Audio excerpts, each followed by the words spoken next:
Il est 20 h. Merci de nous retrouver sur Burkina Info pour le journal. L'actualité en titre. Une attaque terroriste s'est déroulée en plein cœur de la capitale, faisant 32 morts. Un événement qui en rappelle un autre, celui de Bamako au Mali. C'est en solidarité au peuple burkinabé que le premier ministre malien Modibo Keïta est venu témoigner du soutien de son pays. Et dans ce carnage, 2 personnes qui y ont survécu témoignent dans ce journal. Pour en venir à bout de ces terroristes qui ont massacré des innocents, les forces de sécurité se sont déployées sur les lieux. Retour sur l'assaut qui a mis fin au carnage dans quelques instants. Bienvenue aux 20 h de Burkina Info.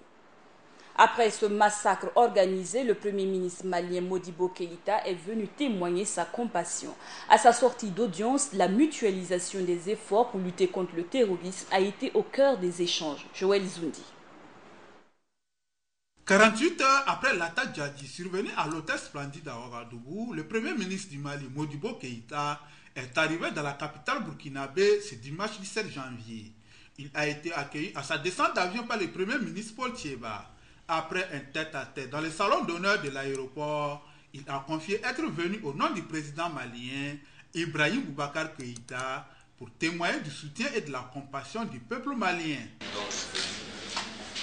Manifester notre compassion, notre solidarité par rapport au peuple de façon et dire que nous avons aujourd'hui la responsabilité de conjuguer comme dans une espèce d'union sacrée et pour lutter contre les ennemis de la paix et de la tranquillité, puisque ce qui est important pour nous, c'est de faire face aux besoins les plus pressants de nos populations. L'envoyé du président malien sera reçu dans la foulée par Roch-Marc Christian Kaboré, président du Faso. Au menu des échanges, l'attaque de l'hôtel Splendide et un message du président Ibeka. J'ai dit que le Mali n'accompagne pas le peuple burkinabé dans cette épreuve. Le Mali est avec le peuple burkinabé. Fait corps et âme avec le peuple burkinabé. La solution pour venir à bout du phénomène, la voilà selon Modibo Keïta. Nous avons des structures de concertation avec notre pays. Nous devons les activer, notamment la grande commission de coopération. Nous avons également aujourd'hui à faire face à une action presque asymétrique. Il faudrait donc une coopération transfrontalière, non seulement entre les autorités administratives, mais entre nos forces de défense et de sécurité. Aussitôt l'audience terminée, le premier ministre malien s'est rendu sur le site de l'attaque accompagné de Paul Thiéba et de quelques membres du gouvernement burkinabé. Déclaration du président en exercice de la CEDEAO suite à l'attaque terroriste perpétrée à Ouagadougou le 15 janvier 2016. C'est avec une profonde indignation que j'ai appris l'attaque terroriste qui a été perpétrée dans la soirée du 15 janvier 2016 à l'hôtel Splendide et au café-restaurant Cappuccino de Ouagadougou, qui a entraîné la mort de plusieurs personnes. En condamnant avec la plus grande fermeté cet acte lâche et odieux, j'exprime au peuple et au gouvernement burkinabé, au nom de tous les chefs d'État et de gouvernement de la CEDEAO, notre sympathie la plus profonde et notre totale solidarité dans la douloureuse épreuve qu'ils sont en train de vivre. Les vives condoléances que nous lui adressons vont aussi aux familles des victimes. Par ailleurs, je tiens à déclarer que nous considérons comme dirigée contre chacun de nos pays et contre l'ensemble de notre communauté l'attaque terroriste de Ouagadougou du 15 janvier 2016. Par conséquent, nous nous tenons aux côtés du Burkina Faso pour l'adoption et la mise en œuvre diligente de toutes les mesures que requiert la situation. C'est le lieu pour moi de réaffirmer que nous restons plus que jamais déterminés à éradiquer le terrorisme dans notre région pour y faire régner la paix, la sérénité et la stabilité, et que, à cette fin, nous entendons intensifier la lutte que nous menons contre ce fléau en concertation avec le reste de la communauté internationale. Abuja le 16 janvier 2016, son Excellence Macky Sall, président en exercice de la conférence des chefs d'État et de gouvernement de la CEDEAO. À propos de cet acte dont la motivation n'est pas encore connue, les présidents de la sous-région, à savoir Alassane Dramane Ouattara de la Côte d'Ivoire, Alpha Condé de la Guinée, Mahmoudou Issoufou du Niger, Ali Bongo du Gabon, Bouhari du Nigeria ainsi que Boubacar Keïta du Mali, ont présenté leurs condoléances au président Roch-Marc Christian Kaboré ainsi qu'au peuple burkinabé. Après l'attentat qui a ensanglanté la capitale, le président Roch-Marc Christian Kaboré a appelé à l'unité, à la cohésion et à la collaboration. Le Premier ministre Paul Kabatieba indique de ce fait d'importantes mesures sécuritaires. Le point avec Viviane Bama. Ouagadougou le 15 janvier 2016, 19h30 sur la principale avenue de la capitale Kwame Nkrumah. Des hommes cagoulés et armés ouvrent le feu dans l'hôtel Splendide et le restaurant situé en face. Le bilan est lourd, une vingtaine de morts et de nombreux blessés. Rapidement, un dispositif sécuritaire est mis en place par les forces de l'ordre. Il y a quand même en grande partie la sécurité donc, est assurée maintenant dans ces lieux-là. Donc je pense qu'il n'y a pas lieu de paniquer. La situation est sous contrôle. Outre la sécurisation du terrain de cette attaque, d'autres mesures ont été prises par les autorités burkinabées. Des mesures d'ordre sécuritaire seront également annoncées pour assurer la sécurité des biens et des personnes et assurer l'intégrité territoriale sur toute l'étendue du pays. Des mesures que l'on pouvait observer à certains endroits de la capitale, comme ici à l'hôpital Yalgado, où tous les véhicules en dehors des ambulances sont fouillés avant leur entrée dans le centre hospitalier. Aussi, lors de son discours à la nation sur cet attentat terroriste, le président du Faso Roch-Marc Christian Kaboré demandait le soutien de la population en invoquant la fibre patriotique. Aussi voudrais-je inviter les populations à la vigilance et à la franche collaboration avec les forces de défense et de sécurité pour dénoncer toute personne ou toute situation suspecte dans les meilleurs délais. Unis et déterminés contre le terrorisme et toutes les forces du mal dirigées contre notre pays, le peuple burkinabé restera toujours. Par ailleurs, aux premières heures de l'attaque, un communiqué émanant du ministère de l'administration territoriale ramenait le couvre-feu en vigueur à 23h. À cela s'ajoutent des patrouilles de jour et de nuit, toujours dans le souci de la préservation de la sécurité nationale et de l'intégrité du territoire. 24 heures après la fin de l'attentat, c'est une zone sinistrée qui se donne à voir. Des squelettes de voitures calcinées s'offrent également à voir, suivi du délabrement des bâtiments. Le point avec Cheikh Omar Bandaogo. 24 heures après la fin des attentats de la capitale burkinabé, voici ce qui reste de l'hôtel Splendide et du restaurant Cappuccino visé par les attentats. L'enseigne de l'hôtel est à moitié lisible, le hall parti en fumée. Les voitures garées à la devanture brûlées jusqu'au dernier métal. Le café Cappuccino où ont été tués le plus grand nombre de victimes. Même si l'enseigne est encore lisible, les images parlent d'elles-mêmes. La fusillade et l'incendie n'ont épargné que quelques chanceux et le métal. Les alentours aussi portent les stigmates de l'attaque. Le restaurant Taxi Brousse, pas d'incendie ici, mais les impacts de balles en disent long sur la violence de l'attaque. Les coups semblent être partis de partout. Et c'est dans ce restaurant que les terroristes seront abattus. Ce sont les tireurs de ce bastion qui ont mis fin à la course des assaillants. Son caractère blindé lui a été d'un grand intérêt. En témoignent les impacts de balles sur la vitre avant et une de ses roues crevées. Ce 17 janvier, le secteur est interdit d'accès à toute personne extérieure à l'enquête. La zone de crime est délimitée et le ratissage continue.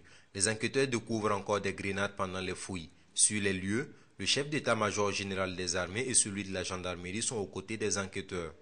Des enquêteurs pour la plupart français, mais aussi des éléments de la section scientifique de la gendarmerie nationale.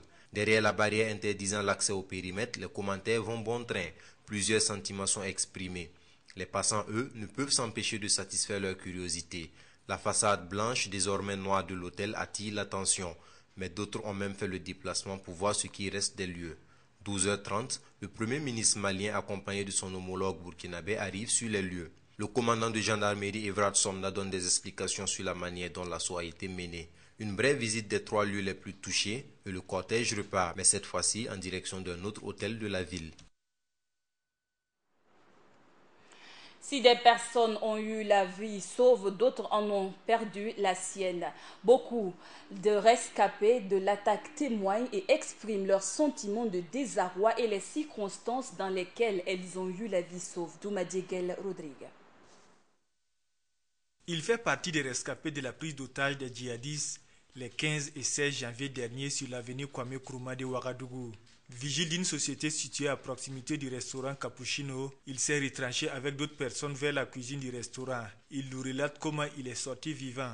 On a vu que le gaz qu'ils ont branché au niveau de cuisine, le bouteille vient de chez nous. Et on a fixé le fil pour pouvoir traverser sur aller aux cuisines.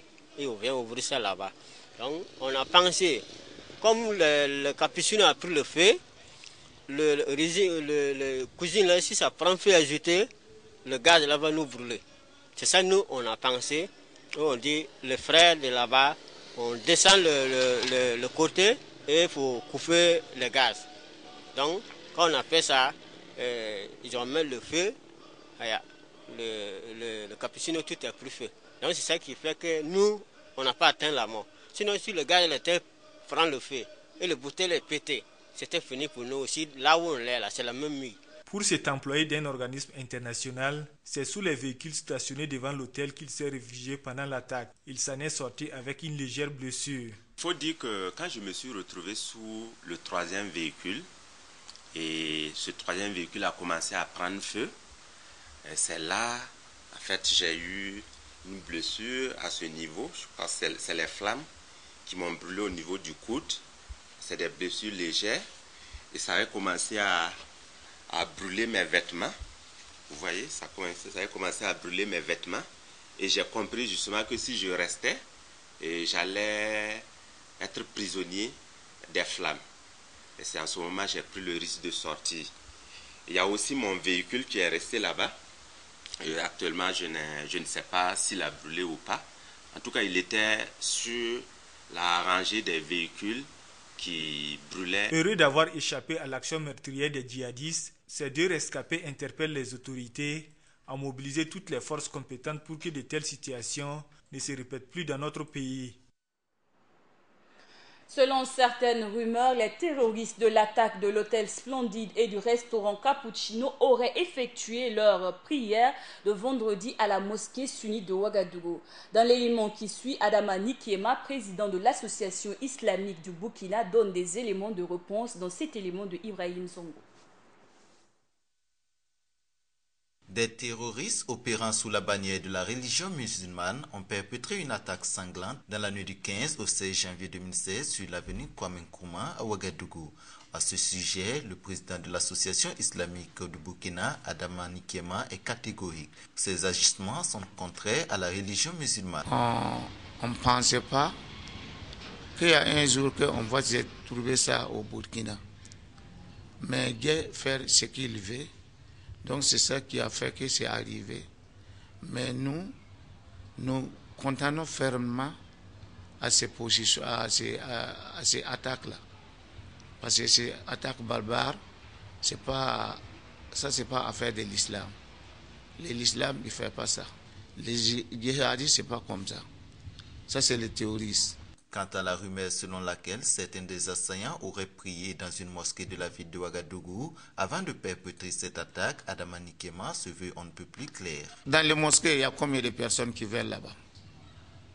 On ne fait pas les gens pour venir prier, on ne paye pas les gens pour venir prier. Et puis ce n'est pas les gens qu'on connaît. Bon, le vendredi, c'est tout le monde qui vient. Donc les mosquées étaient pleines. Même dehors, il y avait des gens. Même hier, ils sont venus bon, pour fuir qu'il y a quelques-uns qui ont fui pour aller là-bas. Ils ont fui, ils n'ont rien dit. Bon, il y a des caméras là-bas, ils ont pris des caméras qu'ils vont aller et regarder. Pour lui, l'unité des Burkinabés est nécessaire pour faire face à ce fléau. Donc c'est que nous, on demande au Burkina Faso, les peuples de Burkina Faso, être ensemble pour combattre cela. Ce n'est pas affaire musulmane, ce n'est pas affaire chrétien, ce n'est pas les affaires des autres. C'est pour nous tous. On doit combattre ça.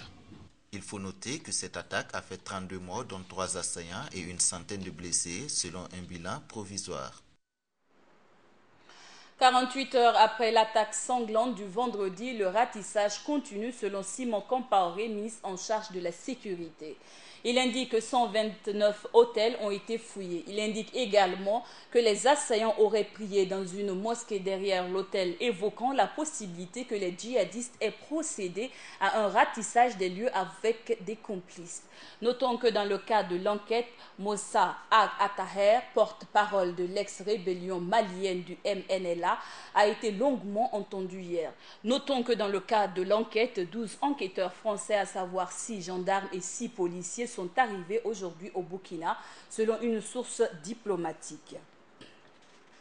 32 morts, dont 29 victimes de plusieurs nationalités, 3 assaillants, 126 blessés et 176 otages libérés. C'est là le bilan de l'attaque sanglante sur l'avenue Kwame Nkrumah, intervenue le vendredi 15 janvier dernier. Dans cet élément signé Cheikh Omar Bandaogo, je vous invite à suivre en temps réel l'assaut. Ouagadougou frappé en plein cœur par des terroristes. Vendredi 15 janvier, en début de soirée, 3 hommes lourdement armés prennent d'assaut l'hôtel Splendide et le café Cappuccino situé en face de l'hôtel, faisant de nombreux morts sur le coup. La gendarmerie nationale appuyée par des forces françaises et américaines ne seront opérationnelles que 2 heures après le début de l'attaque. Le secteur est immédiatement quadrillé. Quelques minutes après, les troupes se mettent en mouvement. Des coups de feu se font entendre, mais difficile de déterminer les auteurs. Tout comme les éléments de la gendarmerie, les assaillants eux aussi seront très mobiles. Le restaurant Capuchin, voilà, sont rentrés, tirés sur tout ce qui bougeait.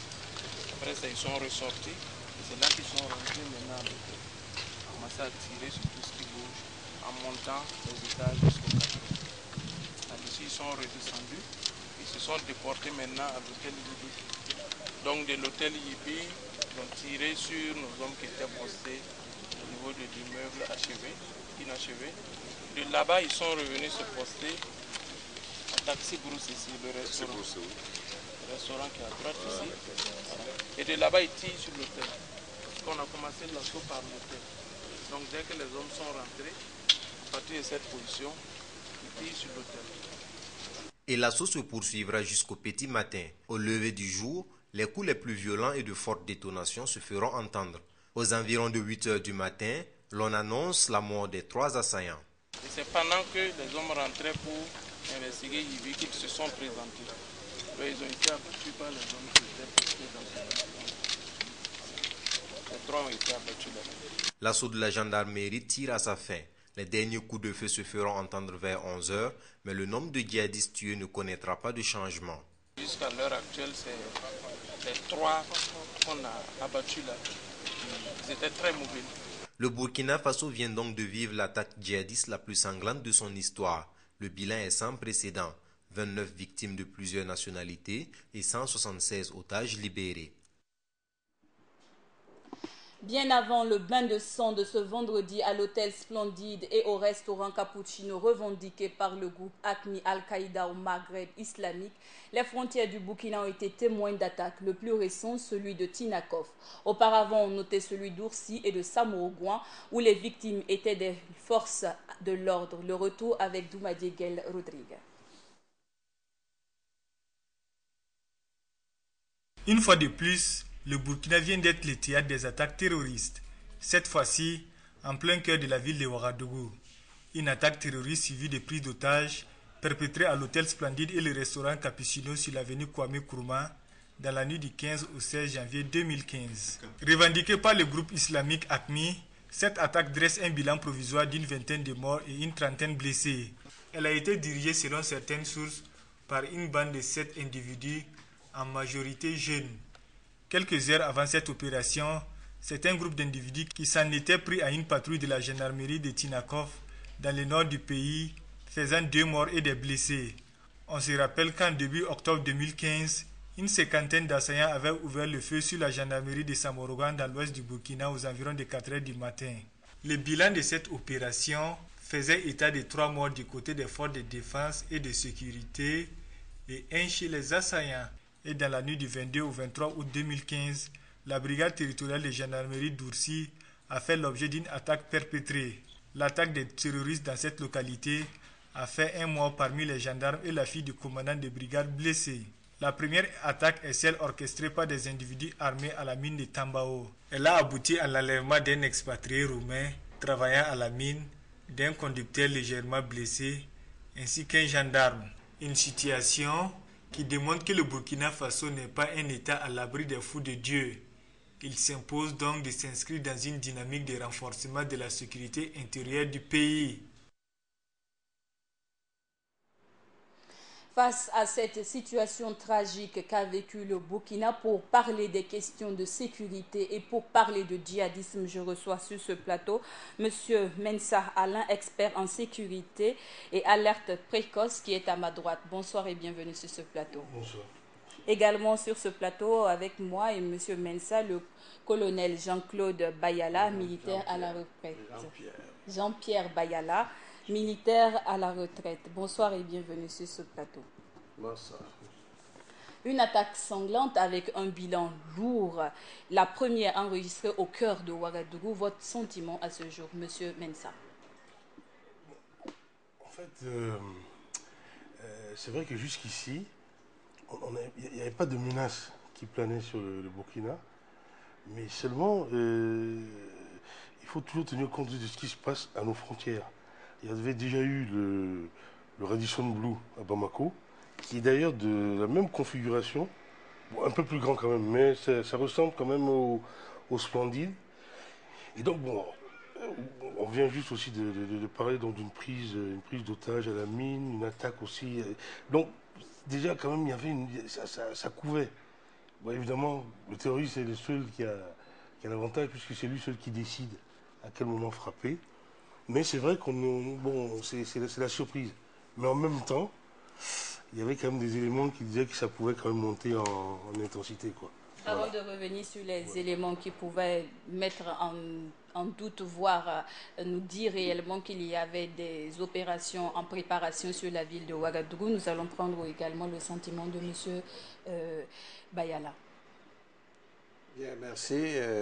Je dois dire par rapport à la situation actuelle que personnellement, cette attaque que je savais certaine, mais sans autre précision, devait survenir.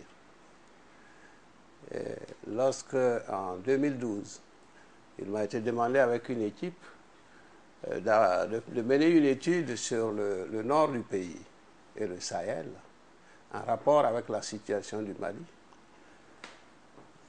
nos conclusions étaient très claires. Le Burkina n'est pas dans une situation de risque. Le Burkina est dans une situation de menace. Parce que le risque découle d'une probabilité suffisamment forte d'ailleurs. Par contre, la menace veut dire que l'événement va survenir, mais quand, comme le disait mon frère, personne ne le sait. Mais au demeurant, les conditions d'attaque étaient déjà réunies. Vous parlez tantôt de conditions déjà réunies. À quoi faites-vous référence? Je fais référence d'abord à la position géographique du Burkina par rapport au théâtre qui s'opère autour de notre pays. Je fais référence aux conditions de pauvreté dans la région concernée, à l'absence d'administration, au manque quasi total d'une bonne couverture sécuritaire. Et même que dans le rapport, dans l'étude de les questions, nous avons insisté sur la nécessité de renforcer la capacité d'intervention de ces forces, tant en nombre qu'en moyens. Nous étions en 2012.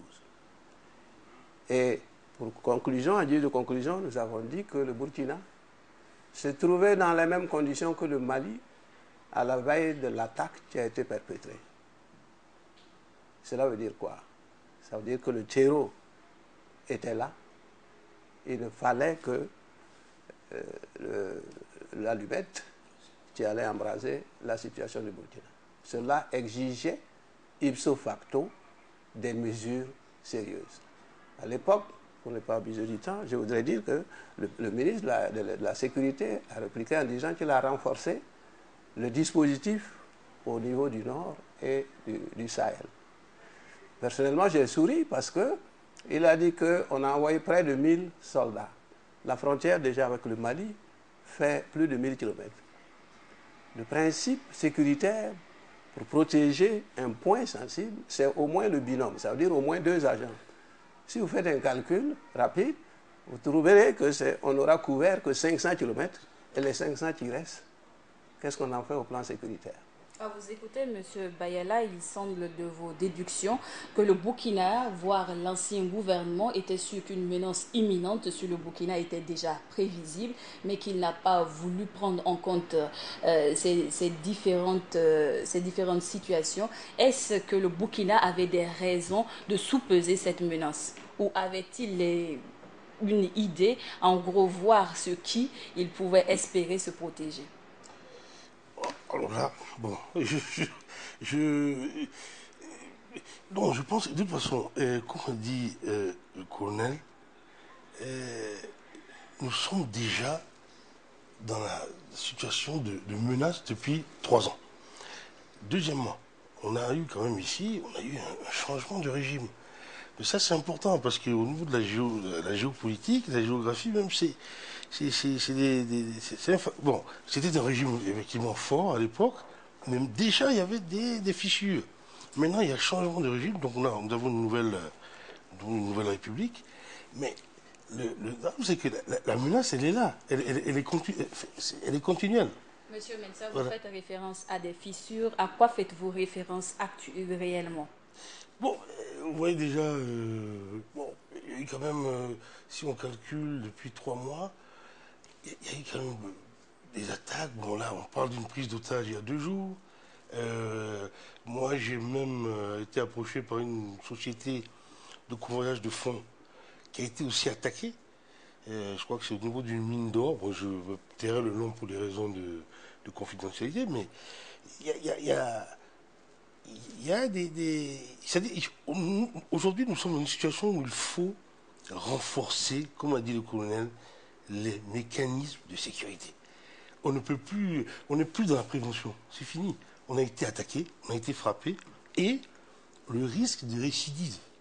C'est surtout là où il faut faire attention, c'est la récidive. Parce qu'une fois qu'on est frappé, vous voyez bien avec Boko Haram ce qui se passe. C'est pas à un seul endroit, on frappe ici, après. Donc il va falloir que nous revoyons un peu tout ça pour mieux faire face la prochaine fois à ce type d'attaque. Il n'y a pas d'autre solution, quoi. Des attaques un peu disséminées dans le Burkina, à commencer par les frontières, et il y a de cela 48 heures, le plein cœur de la ville de Ouagadougou a été attaqué. Maintenant, vous dites qu'on n'est plus à la partie où il faut parler de prévention, mais il faut agir. Agir comment, M. Bayala? Agir comment? Et je dois d'abord dire, en complément de ce que mon confrère vient de dire, c'est que ces informations qui ont été certainement traitées d'alarmistes au moment où nous voyons venir l'orage, n'ont pas émis autre mesure le gouvernement en place, qui était en place, pour la simple raison que le MLLA avait pris le droit de cité au Burkina, que l'aile armée AQMI était au Burkina. Donc, il ne pouvait pas ça. Tant que ces éléments-là, ces 2 entités étaient sur notre territoire, il était impensable de penser au terrorisme, encore moins à des prises d'otages. Mais dès que Blaise, je dis Blaise parce que c'est un compagnon d'armes, a pris la fuite, évidemment, ses forces sont parties. AQMI est allé en direction du nord, le MLLA est rentré dans le nord du Mali, et naturellement, tant que le Burkina ne prenait pas part aux luttes engagées contre le djihadisme, contre AQMI lui-même, on pouvait se dire que l'orage ne viendra pas. Et ils avaient cette certitude, d'autant plus que Blaise n'a jamais rêvé qu'il quitterait le pouvoir. Maintenant, le deuxième élément, l'élément déterminant, c'est que Blaise s'est enfui, ses hôtes, bien que gênants pour le pays, se sont enfuis, et plus est, nous sommes aujourd'hui aux côtés de ceux qui les combattent. Donc, ces attaques djihadistes, parce que l'on a assisté à 3 attaques en une seule journée, des attaques commandées. Avant même ces attaques commandées, comment vous expliquer la force, même s'il est vrai que c'est une question de solidarité régionale, sous-régionale, le Burkina prend part à ce qui se passe au Mali aujourd'hui. Vous savez que toutes ces forces, vous prenez le Mali, le Niger, le Tchad, ils ne sont pas épargnés. Jusque-là, il s'était fait une conviction se disant que le Burkina ne franchirait pas le Rubicon et ne s'attaquerait pas à eux. Donc aujourd'hui, de mon point de vue, et voyant venir depuis longtemps les choses, j'étais persuadé que tôt ou tard, on serait dans l'œil du cyclone. Maintenant que l'on est dans l'œil du cyclone, en paraphrasant M. Bayala. L'œil du cyclone, il faut éviter de tomber dans le défaitisme. Il y a un moment de peur, de psychose, ce qui est tout à fait normal, c'est de la nature humaine. On sursaute toujours devant l'obstacle avant de réagir. L'essentiel, c'est, comme dirait le collègue, on ne peut plus parler de prévention au terme strict, au sens strict du mot.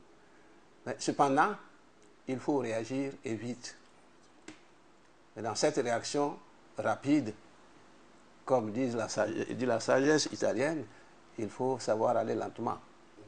Et aller lentement, c'est poser les conditions idoines qu'il faudra pour, non pas, comme disent certains, je n'aime pas le mot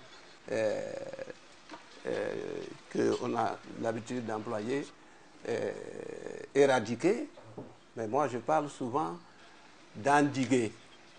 Endiguer, ça veut dire que ce sont des mesures. Même quand l'obstacle, même quand la menace se concrétise, on réduise, on minimise ses effets. Et je pense que là, avec l'appel qui a été lancé par le chef de l'État, dont j'admire la sagesse dans les propos, et surtout la prise de dimension réelle du phénomène. C'est ça qui est le plus important. Il a appelé toute la communauté internationale. Il a appelé tous les citoyens. Voilà les éléments fédérateurs qui vont permettre, justement, de prévenir par quoi c'est le renseignement.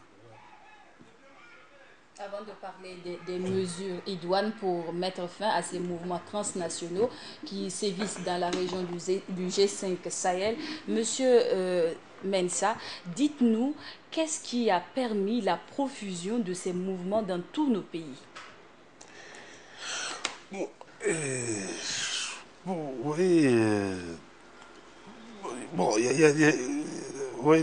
Si on prend la situation du Mali, nord du Mali, qui est en proie depuis quelques années donc, au conflit, donc qui est face à ces groupes djihadistes. Vous prenez le Niger, c'est la même situation.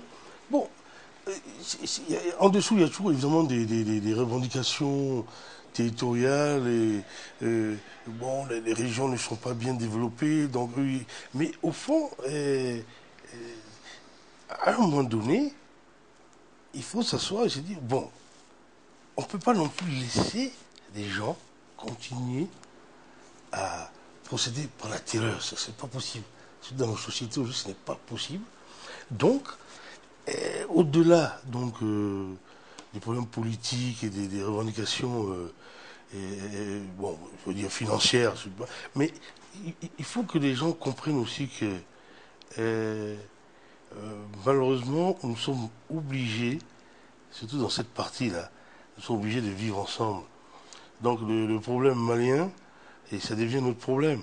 Et quand on est face justement à des groupes comme ça qui malheureusement sont sans foi ni loi,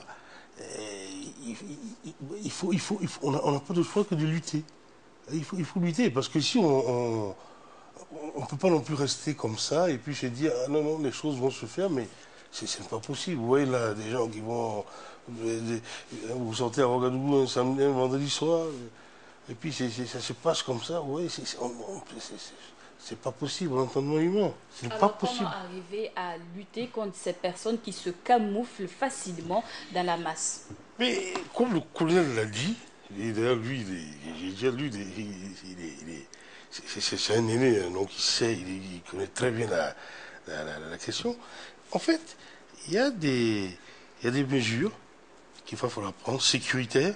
Et même, je pense que la population, comme il l'a dit tout à l'heure, le chef d'État a eu un discours fédérateur, la population aura un rôle à jouer. Parce que, par exemple, moi, hier, après donc l'attaque, j'ai une dame là, qui vient faire un peu, qui nettoie un peu à la maison, mais elle m'a dit que un parent, elle, par exemple, avait vu des hommes cagoulés, enfin enturbanés, et qui avaient des armes. Ils étaient dans un 4x4. Vous voyez ça, par exemple, c'est un élément. Ça nous servira pour le futur.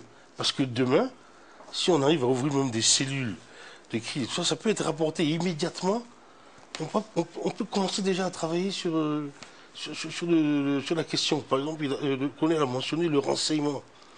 On ne peut pas lutter contre le terrorisme aujourd'hui s'il n'y a pas de renseignement. C'est pas la peine. On n'y arrivera pas. On va faire des mesurettes, mais au bout, ce sera caduc, quoi. Ça ne marchera pas. Le renseignement, c'est le départ.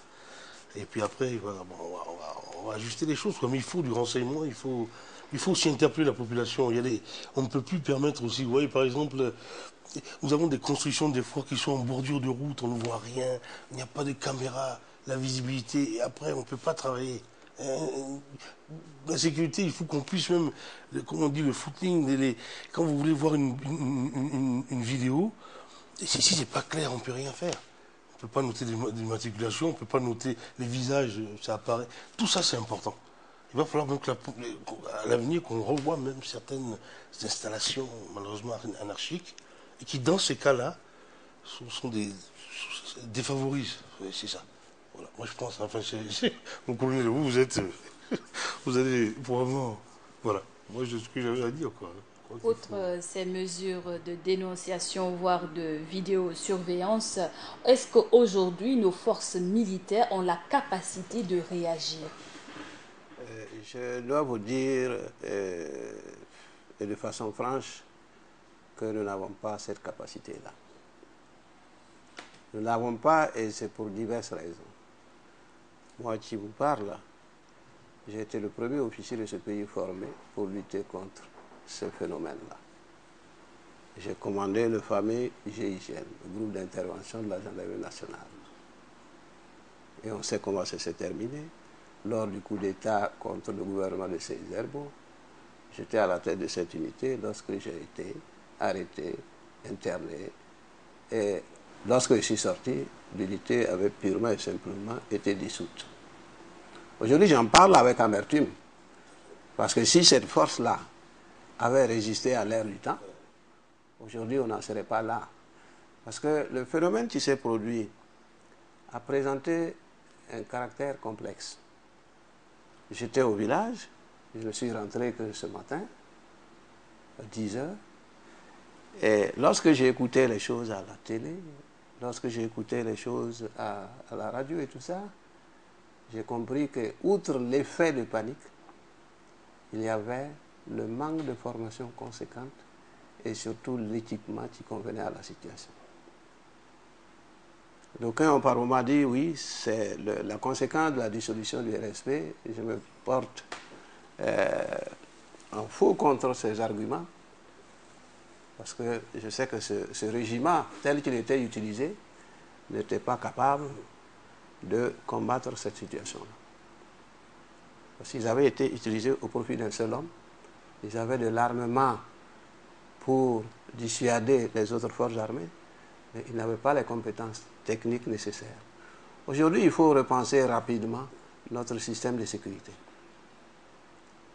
Je me réjouis déjà qu'on parle de la mise en place d'une commission. Mais au-delà de cette commission, on doit se mettre dans une logique de dynamisme qui signifie que les commissions mises en place ne doivent plus être l'occasion pour distraire les populations. Parce que nous sommes dans un système, dans un phénomène très dynamique. Et pour combattre ce phénomène-là, il faut être tout autant dynamique. C'est tout à fait normal. Donc, je pense que ces commissions qui vont être mises en place, ils choisiront les hommes qu'il faut. puisque le mal, jadis, est né du cerveau, de la tête des hommes, il faut que l'antidote naisse aussi du cerveau des hommes. Et ces cerveaux-là, nous les avons, pour pouvoir justement endiguer le phénomène. Mais d'ores et déjà, ce qui est important, c'est de sécuriser l'ensemble du territoire. C'est de remettre en confiance nos populations. Parce que l'élément assez inquiétant du Burkina, c'est que ce phénomène intervient au moment où l'État avait cessé d'exister, où l'incivisme, l'indiscipline caractérisée et généralisée était devenue une règle d'or, où nous sortons d'élections qui ont eu pour effet néfaste pour créer des clivages. Est-ce qu'on saura taire tout cela pour ne voir que l'intérêt du Burkina? Ça, c'est une véritable question qu'il faut se poser. Est-ce que ce n'est pas le cas qui doit donner naissance à un sursaut national pour qu'on boute hors du Burkina et même hors de la sous-région, avec les autres États dans une mutualisation qui permet de vivre en paix? Parce que l'insécurité est telle qu'aujourd'hui, aucun pays ne peut se targuer d'être dans la sécurité. C'est un phénomène dynamique. Les frontières sont poreuses, les hommes et les moyens manquent, et la cohabitation avec les populations n'est pas au rendez-vous. Voilà autant de difficultés que nous devons très rapidement braver.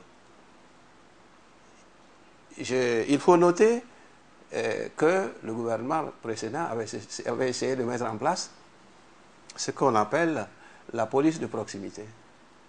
En son temps, je l'ai critiqué pour dire tel que c'est conçu, c'est inopérant. La preuve, c'est que mise en place en 2005, en 2010, on n'avait pas fini la mise en place. Alors qu'on n'était pas obligé de pratiquer une course de vitesse, puisque la situation était relativement calme. Aujourd'hui qu'on a le feu dans la maison, il faut que nous allons vite. Il faut que nous fassions en sorte que la population nous suive. C'est très beau de dire le gouvernement doit faire ça, le pouvoir doit faire ça. Malheureusement... Je sens que M. Mensa veut réagir. Non, je vais dans son sens. En fait, oui, par exemple, aujourd'hui, un hôtel 5 étoiles, il y a des normes de sécurité qui régissent un 5 étoiles. Vous ne pouvez pas afficher 5 étoiles et vous avez des défaillances. Ça ne va pas ensemble. Il y a il faut avoir un plan d'urgence, comment on appelle, c'est-à-dire en cas d'incendie, en cas même oui, des issues de secours, toutes ces choses-là, les caméras qui sont, l'éclairage, enfin, tout ça c'était. Et il faut que, par exemple, comme il a dit, l'État peut éventuellement exiger ça maintenant des établissements pour qu'ils soient aux normes internationales. Là, ça va aussi forcer les gens à prendre des consultants, à travailler avec des professionnels donc, du métier. Le colonel, moi j'ai lu des choses, et travailler avec des professionnels qui vont améliorer des choses. C'est comme ça qu'on peut avancer. Mais on ne peut pas avoir un 5 étoiles, vous rentrez comme ça, personne ne vous dit, mais vous allez à quelle chambre? Je monte, j'ai mon pistolet, je sors mon silencieux, je zigouille ce que je veux, et je m'en vais. Là, l'État ne peut rien faire comme ça. On ne peut pas mettre des bataillons de policiers à tous les édifices, on ne peut pas y arriver. Donc à chacun aussi responsabiliser et à prendre en compte donc la sécurité de son édifice ou de son bâtiment. Voilà. Moi je pense que ça aussi, l'État peut éventuellement pousser les gens à respecter des normes. Là, je pense que ça va faire avancer les choses. Voilà. Des frontières poreuses, des hommes sous-armés ou mal formés. Alors, quel type de cohésion, voire de collaboration avec les pays limitrophes du Burkina qui vivent la même situation, M. Bayala? Nous vivons les mêmes problèmes. Il est bon que nous ayons les mêmes méthodes d'approche. Et pour revenir à l'étude dont je parle, qui est de 2012, nous avons proposé dans cette étude que nous ayons des centres de formation qui soient partagés par les différentes forces. L'avantage est de se connaître, l'avantage est de faciliter les échanges, surtout au niveau du renseignement. L'avantage est de connaître les outils de travail dont dispose chaque pays, parce que lorsqu'il y a des situations de ce genre, il faut que chacun sache quelle est la force de frappe de l'autre, de façon à être complémentaires. Du reste, nous n'avons pas tous les mêmes moyens au niveau des États. Et que ces États aussi acceptent la différence dans la participation, dans l'effort à y mettre. Parce qu'aucun ne pourra vivre dans un îlot de paix pendant que les autres sont sous le coup du terrorisme. Voilà ce qui est important et qu'il faut faire comprendre à nos dirigeants, à nos responsables. Vous avez par moment parlé de la multiplicité de ces groupes. Cela est normal et découle même de la nature humaine. Le problème de leadership en Afrique est très crucial. Prenez le Burkina, nous avons combien de partis politiques? Pour combien de sociétés? On ne peut pas avoir 100 et quelques façons de concevoir aujourd'hui le développement du pays. Ce n'est pas vrai. La preuve, c'est que quand on a perdu, on a vite recherché quelqu'un à qui il faut s'adosser pour attendre les retombées. Il en est de même pour la défense de l'Afrique, pour l'unité africaine. Est-ce que vous savez que l'unité africaine, la CEDEAO, devait envoyer une force au Mali depuis que le Mali a été attaqué? Où ils sont? Personne. De la CEDEAO, le président en exercice Macky Sall a dit que le fait d'avoir attenté à la vie d'ensemble de nationalités se trouvant sur le sol burkinabé, c'était comme une déclaration de guerre à l'ensemble des pays de la CEDEAO. Dans ce cadre, comment arriver à fédérer tous les chefs d'État qui, souvent par égoïsme, ont un souci de leadership? Je crois qu'ici, c'est une approche du point de vue de la morale. C'est tout. C'est une sorte de morale politique que j'allais traiter même à la limite d'égoïste. J'ai écouté une fois le chef d'état-major d'un pays potentiellement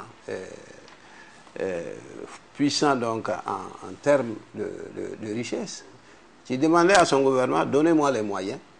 Il s'agissait justement du grand banditisme, de lui donner les moyens pour qu'en un mois, on ne parle plus de banditisme dans son pays. J'ai souri, j'ai dit: voilà quelqu'un qui ne sait pas pourquoi il est là-bas. Parce que la réalité, c'est quoi? Supposons que dans le cas du Burkina, qu'on développe des moyens pour chasser tout ce monde-là du Burkina. Ils ont des territoires de repli, où ils s'organisent. Ils reviennent au moment où nous les attendons le moins. Mais lorsque tout l'espace est couvert, à partir de ce moment-là, vous savez qu'ils changeront d'horizon. Mais ce n'est pas demain. Parce que, comme d'aucuns traitent de l'Union africaine, et à raison de syndicats des chefs d'État, même les mots que nous vivons, c'est la même chose. Tout fait tache d'huile pour ce qui est négatif. On se regroupe très difficilement. Ne pas toucher aux constitutions, on est d'accord, il ne faut pas y toucher. Mutualiser nos forces et nos moyens pour combattre le mal, pour combattre la pauvreté. Comme le dit aujourd'hui le Premier ministre Modibo Keïta qui était Oui, exactement. Cela relève de la chimère. Et ce n'est pas du tout ça qu'il faut à l'Afrique. Et nos armées sont à l'image de nos États. C'est ça la réalité. Faire en sorte que ces moyens que l'État met à notre disposition, même s'ils sont parfois en dessous de la réalité, que nous faisons preuve d'imagination, parce que rien qu'avec le renseignement, on dit que la guerre se gagne à 95%, pas par les moyens, mais par le simple renseignement. Quand vous prenez les prix d'otages, vous prenez les terroristes, la première chose, c'est de savoir combien ils sont quand ils mènent l'attaque. C'est de savoir de quel type d'armes ils disposent. De savoir quelle est leur capacité de résistance. Lorsque vous avez ces différents éléments, vous pouvez mettre en place votre dispositif. Par exemple, s'il ne s'agissait que de la simple prise d'otage, il suffit, le nombre, on a tantôt parlé de 7, on a tantôt parlé de 10. Mais moi, si j'étais face à une situation comme ça, au moment où je commandais cette unité, s'ils sont 7, il y a 7 tireurs. Et chaque tireur a sa cible. Et lorsqu'on a réuni toutes les conditions, on va les abattre tous, mais on n'attendra qu'un seul coup de fusil. Pour éviter la riposte. Et chacun est tenu de tirer sur un point vital. Parce que si on blesse un seul, ils arrosent tous les otages. Parce qu'eux sont prêts à mourir. Donc, il faut que nous mettons dans l'esprit... En fait, je pense à la même chose. Par exemple, là, l'attaque de Cappuccino, du Splendide, moi, de ce que je connais, ces gens-là ne sont pas arrivés comme ça. Ils étaient ici, ils ont fait des repérages. Peut-être que ça fait 10 jours, 2 semaines qu'ils sont là. Et c'est là où le renseignement doit nous aider. Et sans ça, oui, après on fait face à ce qui est arrivé. Parce que eux, dans leur logique, ils ont réussi. Il y a 20 et quelques morts, ça passe dans toutes les télévisions du monde. L'essentiel, c'est faire mal. On fait mal. On touche ici, on touche le Burkina, qui est allé maintenant de la France au Mali, par exemple. Donc, on fait mal à la France. S'il y a des victimes américaines, l'Amérique aussi est touchée. Ils doivent atteindre leur objectif. Mais malheureusement, nous, oui, c'est toujours... On est un peu pris par le temps.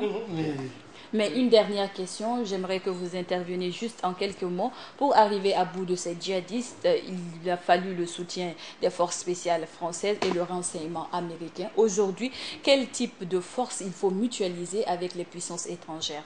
Monsieur Mensah. Comme l'a dit précédemment le colonel, en fait, il va falloir repenser tout ça. Il a parlé du GIGN à l'époque, qui était un groupe formé pour ce genre d'opération. Maintenant, aujourd'hui, il faut qu'on revoie, justement, qu'on retravaille sur ce modèle-là. Parce que le drame, c'est que quand vous êtes toujours dépourvu comme ça, bon, vous n'êtes pas habitué. Mais il faut qu'on forme justement des équipes, ce qu'on appelle en anglais ils disent des Emergency Response Teams, ce sont des ERT, mais c'est-à-dire des gens qui sont là et qui sont formés pour ce genre d'opération.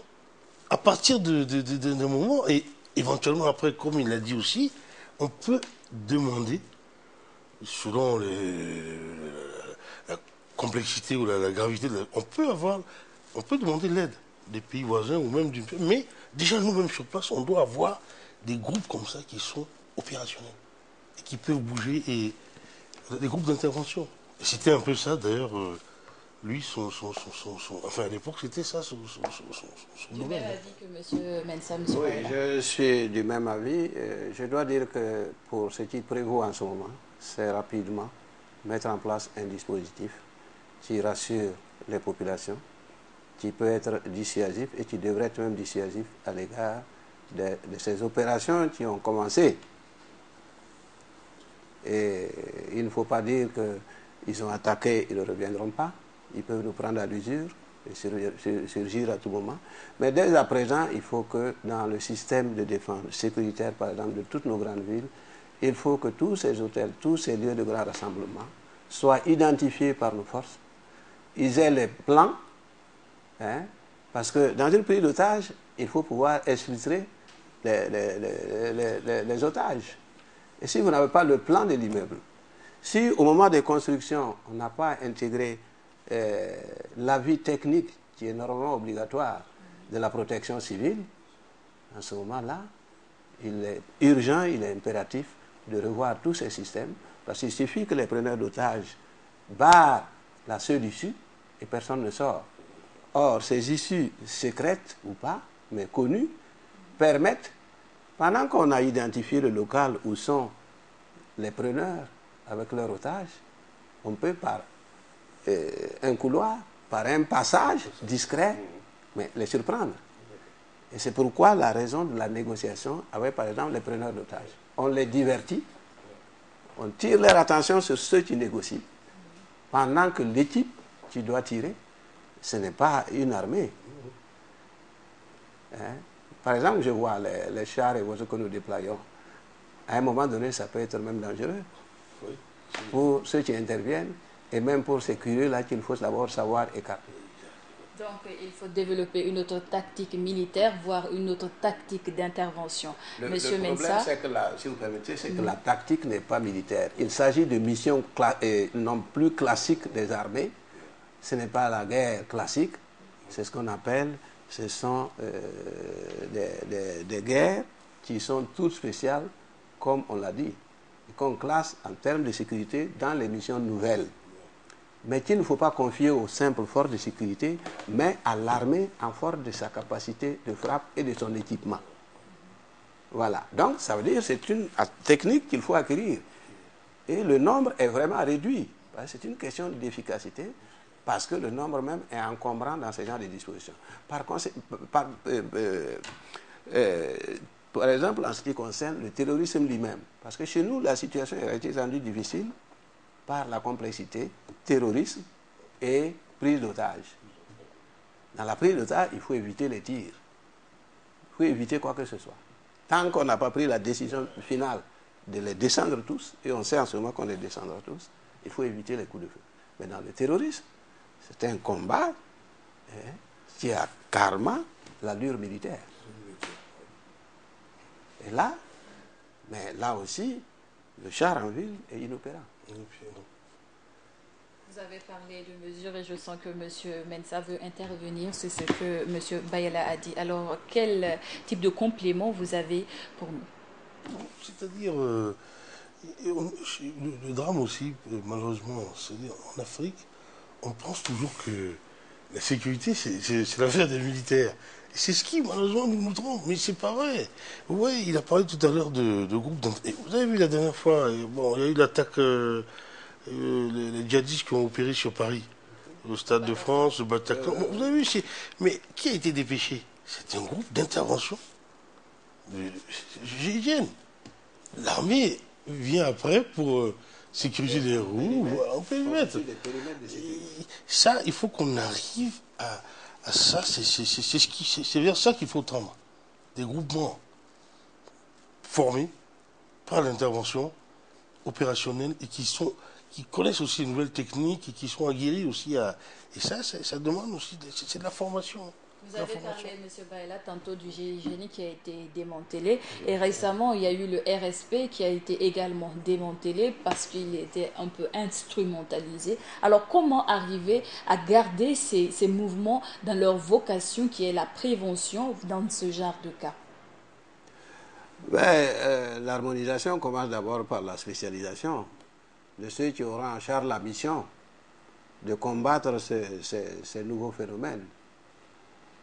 Et là-dessus, c'est comme je le dis, l'avantage pour le gendarme, je sais que mes contradicteurs diront c'est parce qu'il est gendarme qu'il parle de la même chose, mais l'avantage de l'intervention du gendarme ou du policier dans ce genre de redressement de situation, c'est qu'ils doivent prendre en compte les droits humains.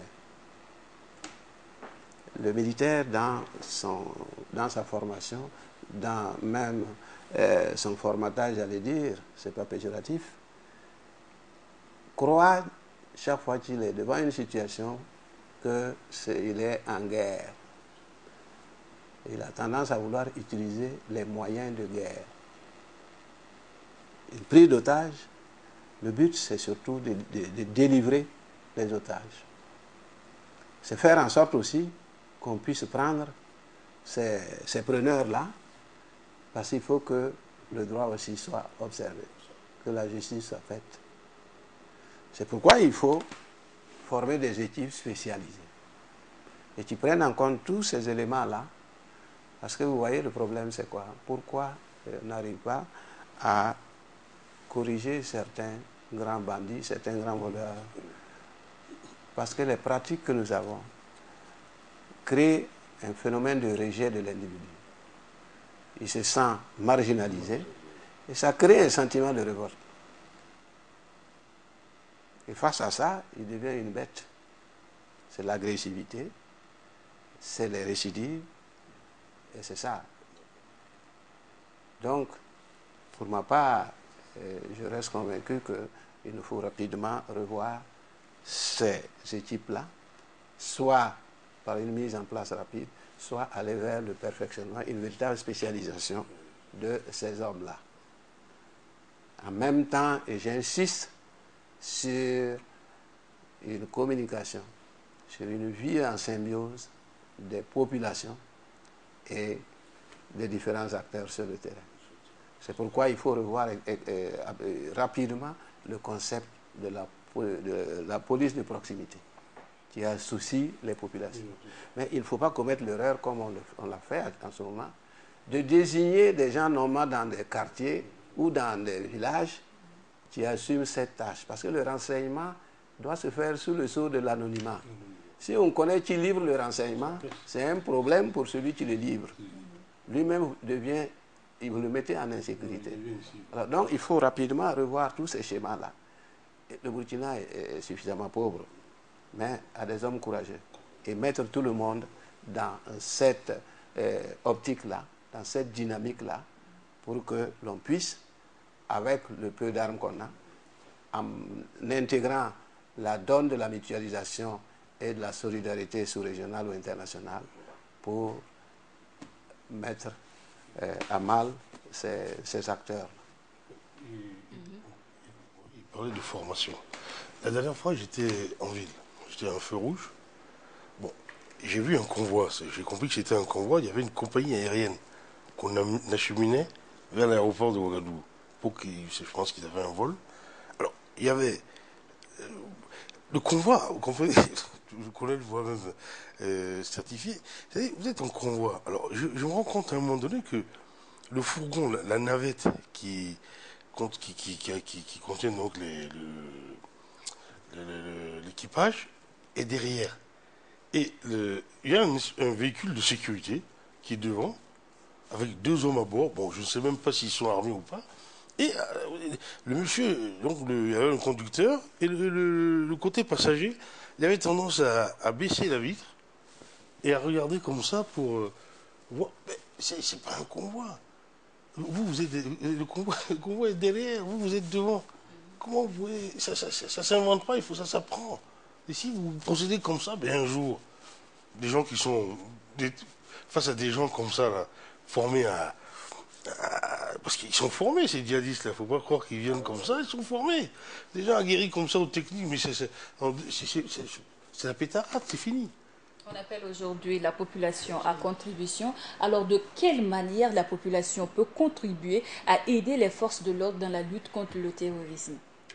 La manière me paraît simple, mais encore faut-il qu'on la connaisse et qu'on accepte un changement radical même de comportement des hommes chargés de ce genre de mission.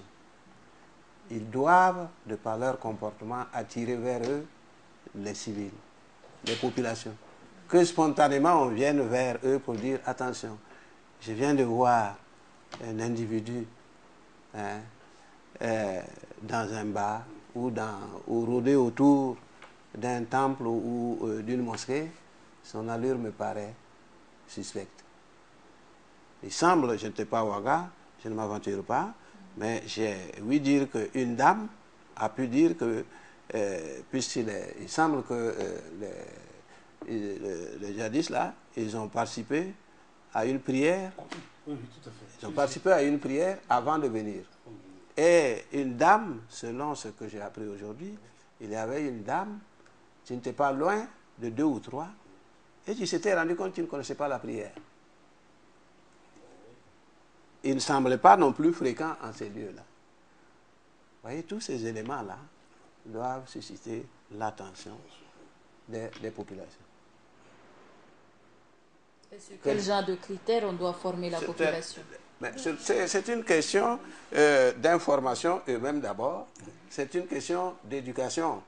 Lorsque vous voyez une personne qui arrive dans un village, il n'y a pas de logeur, il n'y a pas quelqu'un qui peut répondre de leur présence, il faut se demander pourquoi il est là. Oui. Et ils ont d'ailleurs le département de Homeland Security aux États-Unis, qu'on connaît, ils ont constitué comme ça ça s'appelle le see something, say something. Voilà. Voir et dire. Il n'y a pas d'autre solution. Et si eux ils le font, on ne voit pas pourquoi nous, on va... Par exemple, je donne un exemple. Vous voyez, dans un hôtel, quelqu'un vient, il prend une chambre. Bon, déjà, il réchigne, il hésite, et il ne veut pas dire... son passeport, il ne veut pas trop le montrer. Alors, il dit qu'il va partir, il quitte l'hôtel dans 5 jours. Vous voyez qu'au bout de 10 jours, il est toujours là. Il reçoit des gens. Il évite, vous voyez qu'il sort toujours, alors qu'il y a un cyber, il ne va pas au cyber de l'hôtel. Il cherche... Tout ça, c'est des éléments. Il faut déjà prévenir. C'est pas logique, c'est suspect. Et c'est sur ça, là, qu'il faut qu'on travaille. Sur ce genre de concept-là. Et c'est vrai, je pense qu'on va avancer. On va avancer. On est en plein dans le... On est au cœur maintenant de la chose, donc on ne peut qu'avancer, on n'a pas le choix. Hein. C'est ça. Il y a des ratissages présentement dans la ville de Ouagadougou et 129 hôtels ont été visités selon Simon Compaoré, ministre en charge de la sécurité. Vous avez parlé de tantôt de djihadistes qui étaient présents dans une mosquée et une femme a pu observer qu'ils avaient des armes mais qu'ils ne savaient pas la prière. Des gens qui tuent au nom d'une foi qu'ils ne connaissent pas. Alors donc, en plus de ces éléments, sur quel type d'éléments encore le citoyen lambda peut connaître, voire même pour pouvoir dénoncer? D'abord, il faut dire qu'au Burkina, nous avons la chance que tout le monde est croyant. Et nous ne sommes pas des hommes violents.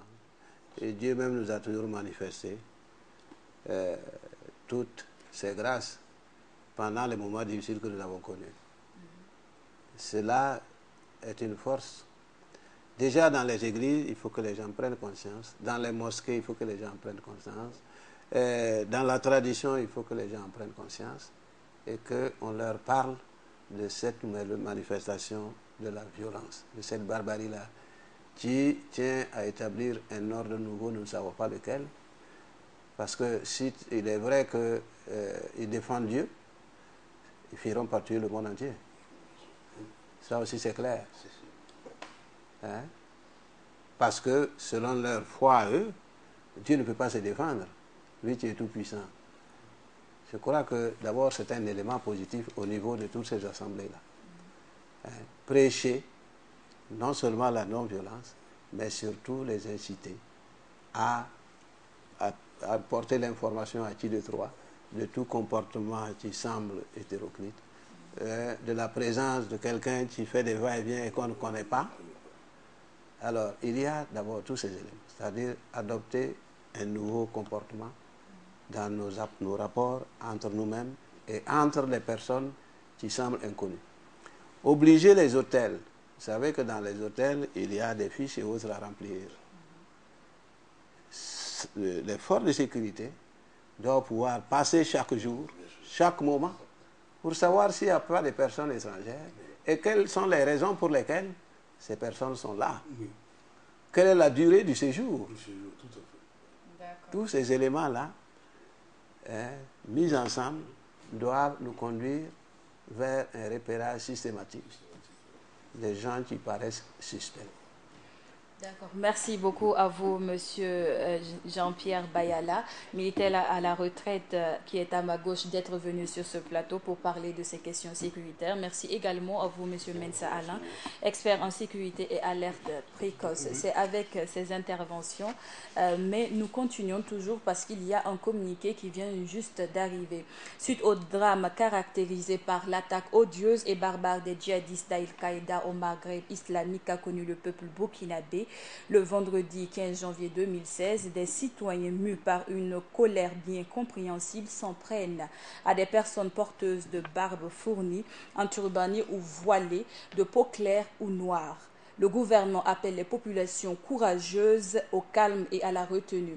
Il les invite à faire confiance aux autorités nationales ainsi qu'aux vaillantes forces de défense et de sécurité qui mettent tout en œuvre pour la sécurisation totale du territoire national. Enfin, le gouvernement invite chacun invite chaque Burkinabé à une franche collaboration avec les forces de défense et de sécurité et à s'abstenir de tout acte d'agression verbale ou physique à l'encontre d'autres personnes pouvant porter atteinte à la cohésion et à l'unité nationale. Et nous finissons cet entretien avec cet élément que je vous invite à suivre qui porte sur la multiplicité des mouvements djihadistes de Al-Mourabine en passant par AQMI au groupe Al-Qaïda ici en Afrique et dans la bande sahélo-saharienne. Merci de nous avoir suivis. De son vivant, le colonel Muammar Kadhafi aurait évoqué dans des conversations eues avec l'ancien Premier ministre britannique Tony Blair sur l'éveil de cellules dormantes du djihadisme en Afrique au sud du Sahara, selon le journal français L'Express. Le guide libyen, précise le journal, aurait indiqué que des djihadistes voudraient prendre le contrôle du pourtour méditerranéen puis attaqueraient l'Europe. À l'époque, ces groupes n'étaient encore que des cellules dormantes de l'islam radical. Mais la montée de plusieurs groupes djihadistes vers le nord Mali serait partie de la chute du défunt guide libyen. En effet, les premiers soubresauts ont eu lieu en janvier 2012 avec le mouvement national de libération de l'Azawad, MNLA, qui a lancé une offensive sur le territoire de Ménaka contre l'armée malienne prise au dépourvu. Le 13 mars 2012, l'ancien chef Touareg Yadagali du mouvement Ansardine affirmera se battre pour instaurer la charia dans l'Azawad. Nous étions déjà dans l'implosion pour le Mali. Le 10 janvier 2013, des insurgés islamiques d'Aqmi, du Modiao et d'Ansardine progressent vers le sud du pays et chassent l'armée régulière du territoire de Kona. Ils seront stoppés dans leur progression par les forces spéciales françaises dans une opération baptisée Serval. Depuis lors, la sécurité sous-régionale ne cesse de se détériorer avec des attaques, des kamikazes, des prises d'otages et autres diversions. Mais jusqu'à la veille des attaques du splendide hôtel et du restaurant Cappuccino, le 15 janvier dernier, le cœur de Burkina ne s'imaginait être victime d'incursions terroristes. Le phénomène ne parle donc aucun pays et sa montée devient fulgurante avec l'État islamique en Afrique ex-Boko Haram, opérant au Nigeria, au Cameroun et au Tchad, sans oublier le groupe Al-Mourabitoun de l'Algérien Mokhtar Ben Mokhtar, à cheval entre l'Algérie, la Mauritanie et maintenant le Burkina Faso.